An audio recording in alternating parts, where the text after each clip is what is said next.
Thank you so much for joining the show today. I wanted to have my guest on to talk about a project that has been about 40 years in the making.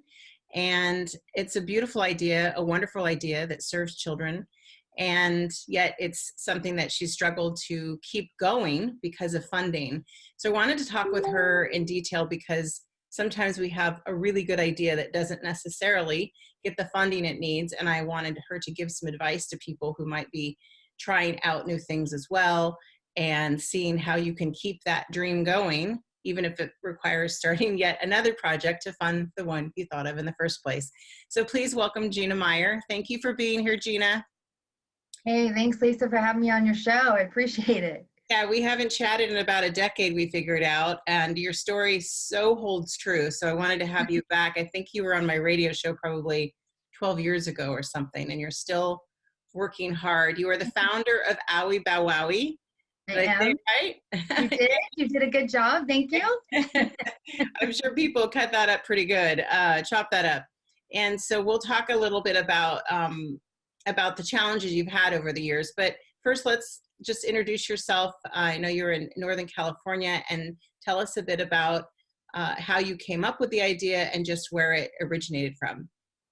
Okay, yeah, it's kind of funny. I like to actually go back to this. When I was probably about 20 years old, I stopped by to visit my mother. And she was in her sewing room, and she was making this pillow, and it was hideous. It was a little yellow dog, and its ear was kind of, tipped. And I remember I picked it up, and I said, this thing's terrible. And I actually said, it looks like it has an owie. It's an Owie Bow Wowie.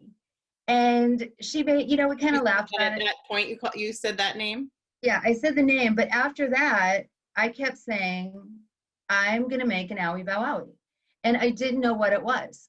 Everybody that knew me knew that I knew that I was going to make this Owie Bow Wowie. I didn't know what it looked like or how I was going to make it. And this was 40 years ago. This was 40 years ago. So fast forward, now I have 3 kids. I'm married. I'm sick. I had cancer. And so I had to go to the hospital and I had surgery. And when they were done, when I was done with my surgery, there was no room for me in the adult ward. So they stuck me in the children's ward.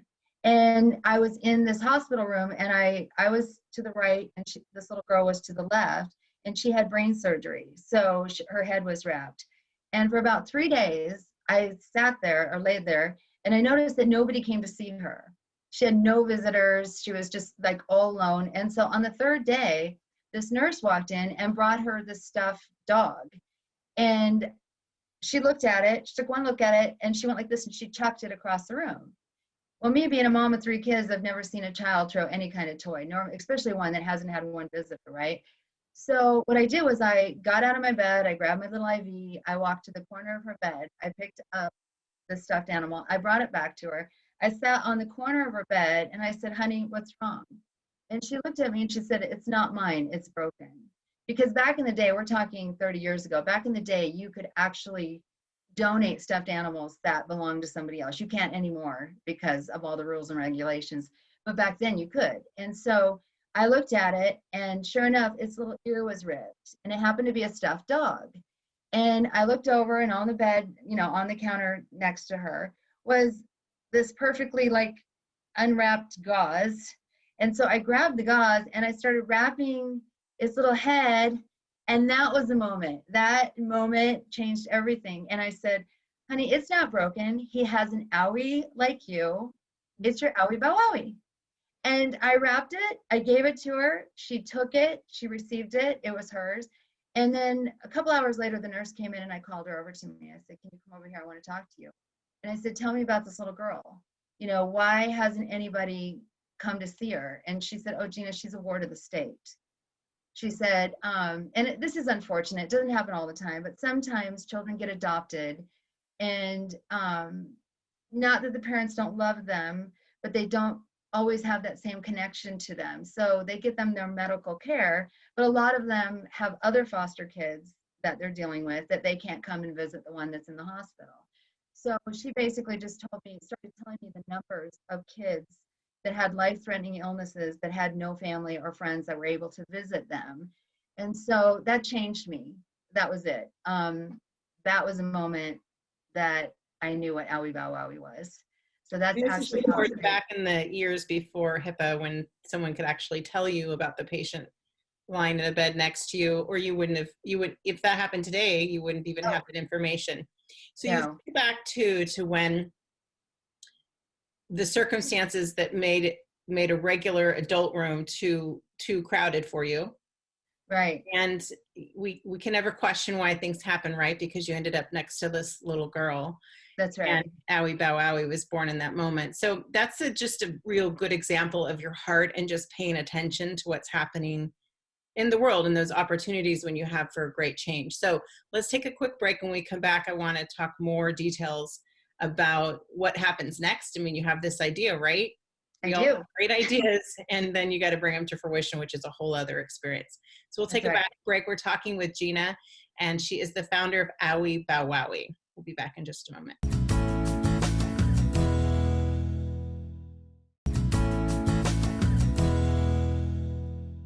We're back and talking with Gina Meyer. She's the founder of Owie Bow Wowie. You told us a story about how you ended up in a child's recovery ward after receiving surgery for your own cancer, and met a young girl who is the inspiration for Owie Bow Wowie. So if you hadn't ended up in the children's ward, if the adult ward hadn't been full, you wouldn't have met her. We'd like to think you'd have somehow found another route to Owie Bow Wowie, right?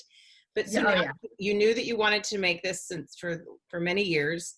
And what is the next step? So you give it to one child, and then you're not a seamstress. You didn't go to design school. How do you even begin? So what I did was I just did what most people do is I went to the store and I bought some fabric and I tried to make one. I couldn't. I tried to hire people to make them. It always came back to me. I'm a total God girl, so I believe that when God wants you to do something, no matter how many times you try to give it away, it's going to come back to you. It's like a ball you throw on the wall. It's always coming back, right? So you, Boomerang, right? yeah, you either pick it up or you let it fall, and that's it. So finally, I just decided I was going to do it. And so I just started cutting out stuff. I'd buy patterns, but it had to be my own. So I couldn't really use somebody else's patterns. So what I would do is take somebody's patterns, learn how to sew, and then I would try to do my own. And so I remember one night, my son was about 8 years old, and he's like 38 now. So one night I was trying to make this thing, and I didn't like it. And I just took it. It was like 2 o'clock in the morning. I took it and I chopped it, and it happened to hit the wall because his wall was on the other side of the wall that I was on, and he heard it.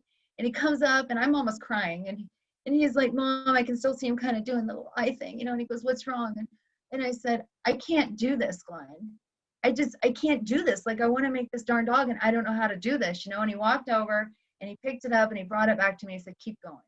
You can do it." And so I always tell him that it was his motivation and inspiration, because then that night I was going to quit. I was over.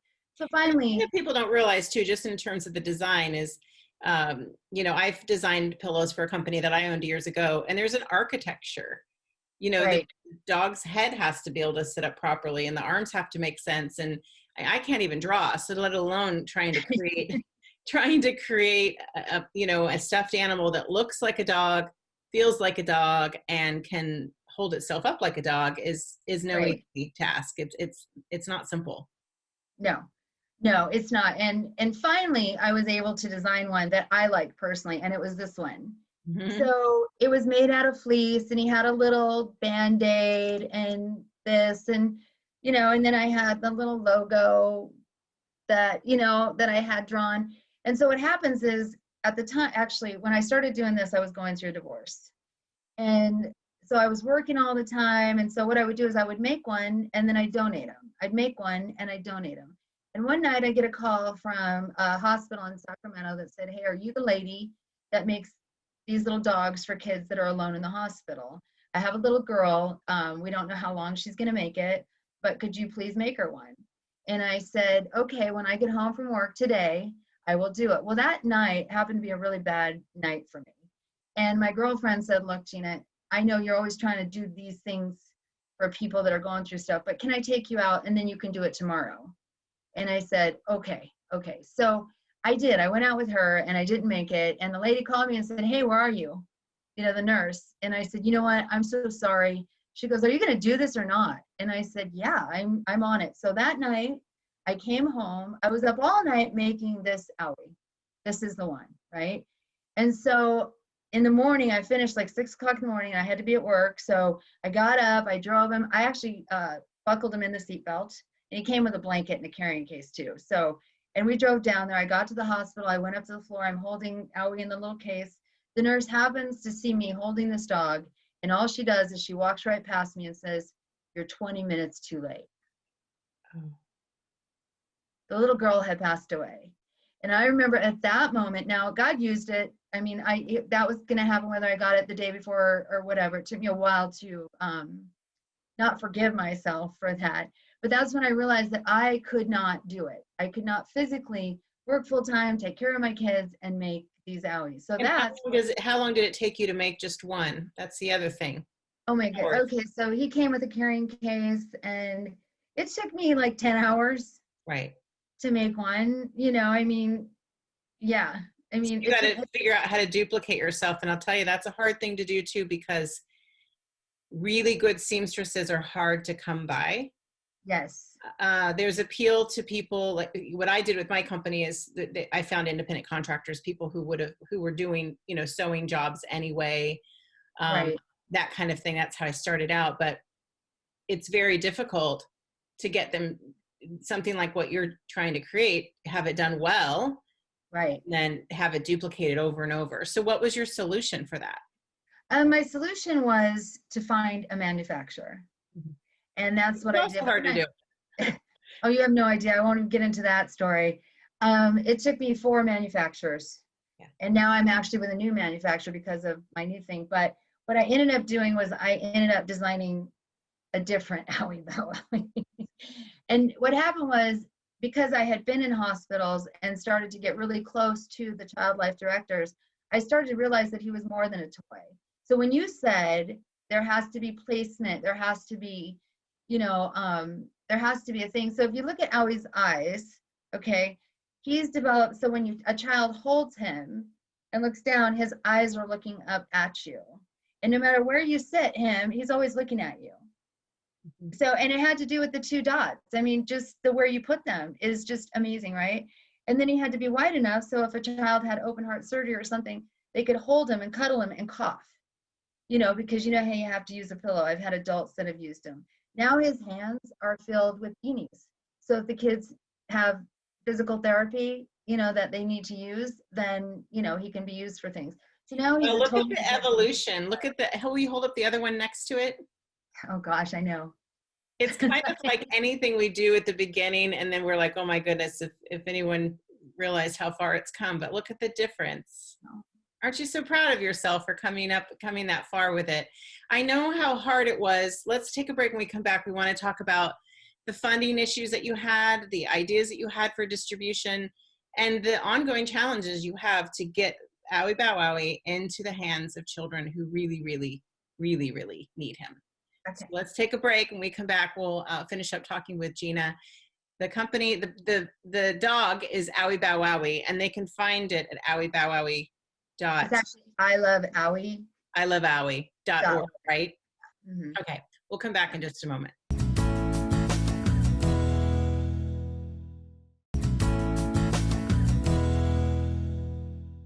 We've been talking with Gina Meyer. She's the founder of Owie Bow Wowie. You can find out more about Owie Bow Wowie at iloveowie.org. And we got to the part where you found manufacturing, but hospitals weren't ordering these from you.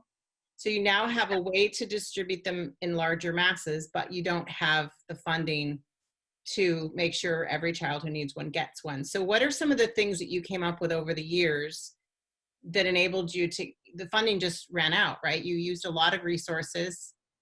What did you do in the beginning to now? Yeah, well, the problem with my funding is that mine's an emotional give. So I say you don't need an Owie until you need an Owie.